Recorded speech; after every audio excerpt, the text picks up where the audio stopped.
कुरुक्षेत्र की धरती पर आज केवल युद्ध की तैयारी नहीं है। आज यहाँ मनुष्य के भीतर चलने वाला सबसे बड़ा संघर्ष खड़ा है।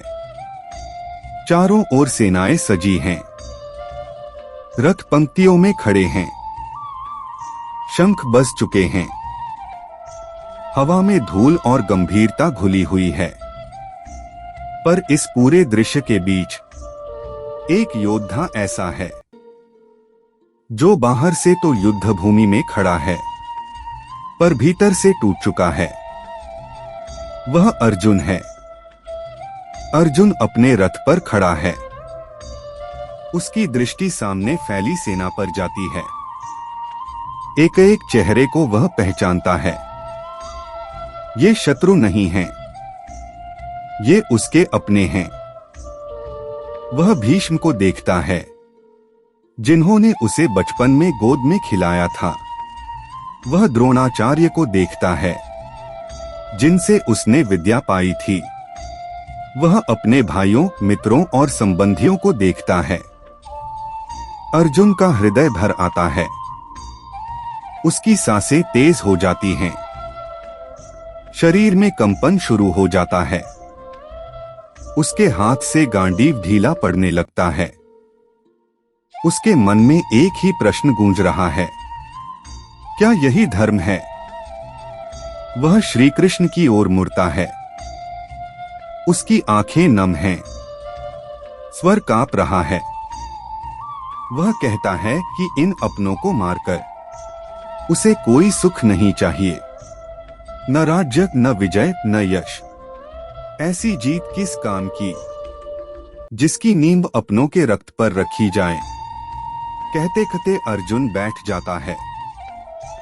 धनुष हाथ से गिर जाता है। वह युद्ध से नहीं, अपने ही मन से हार गया है। यह अवस्था केवल अर्जुन की नहीं है, यह हर उस व्यक्ति की अवस्था है जो जीवन में कभी न कभी कर्तव्य और मोह के बीच फंस जाता है। श्री कृष्ण अर्जुन को देखते हैं। वे जानते हैं कि अभी उपदेश देने से पहले उसके शोक को समझना आवश्यक है। कुछ क्षणों का मौन रहता है। यह मौन भारी है, पर शांत है। फिर श्री कृष्ण बोलते हैं। उनका स्वर कठोर नहीं है, पर स्पष्ट है। वे कहते हैं कि अर्जुन, तुम शोक कर रहे हो, पर तुम्हारा शोक अज्ञान से उत्पन्न है। जो वास्तव में ज्ञानी होता है, वह न जीवित के लिए शोक करता है और न मृत के लिए। श्री कृष्ण अर्जुन को आत्मा का सत्य समझाते हैं। वे कहते हैं कि आत्मा शाश्वत है।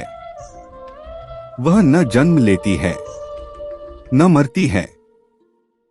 जिसे तुम मृत्यु कह रहे हो, वह केवल शरीर का परिवर्तन है। जैसे एक मनुष्य पुराने फटे वस्त्र उतारकर नए वस्त्र धारण करता है, वैसे ही आत्मा एक शरीर छोड़कर दूसरे शरीर में प्रवेश करती है। आत्मा को न शस्त्र काट सकते हैं, न आग जला सकती है, न जल भिगो सकता है, न वायु सुखा सकती है। इस सत्य को जानने के बाद भय किस बात का? श्री कृष्ण आगे कहते हैं कि जो जन्मा है उसकी मृत्यु निश्चित है, और जो मरता है उसका पुनः जन्म निश्चित है। यह संसार परिवर्तन का नियम है, इसे रोका नहीं जा सकता। तो जो अनिवार्य है, उसके लिए शोक क्यों? फिर श्री कृष्ण सुख और दुख की बात करते हैं।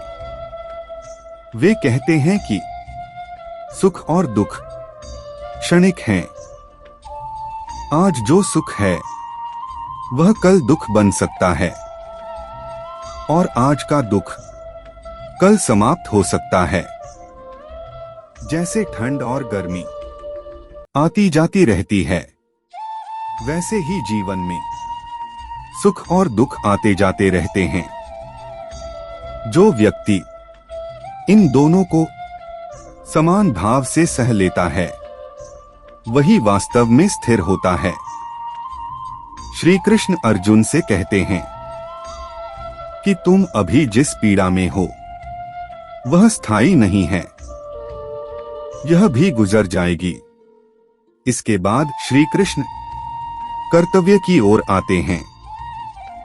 वे अर्जुन को याद दिलाते हैं कि वह क्षत्रिय है, उसका धर्म है अधर्म के विरुद्ध खड़ा होना।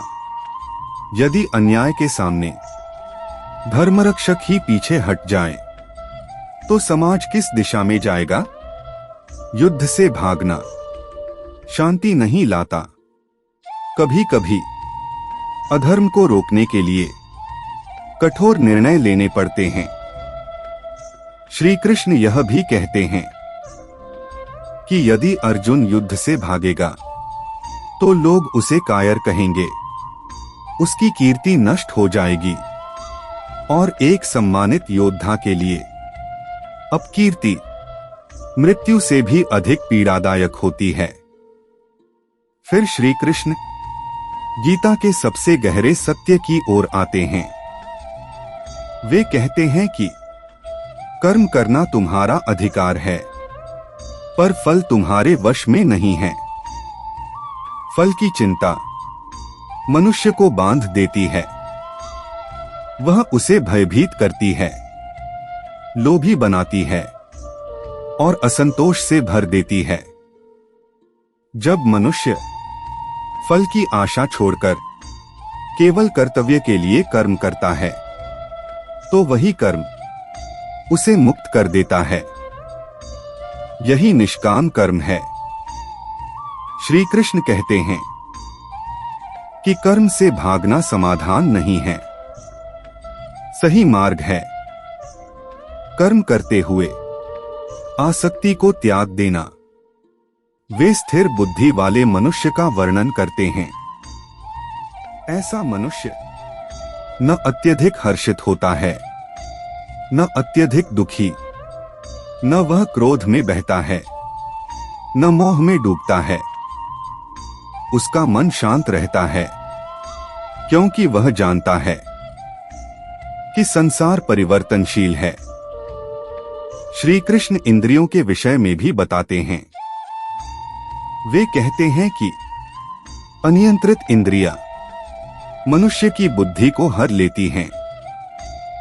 जब बुद्धि नष्ट होती है तो विवेक समाप्त हो जाता है और विवेक के बिना मनुष्य गलत निर्णय लेने लगता है।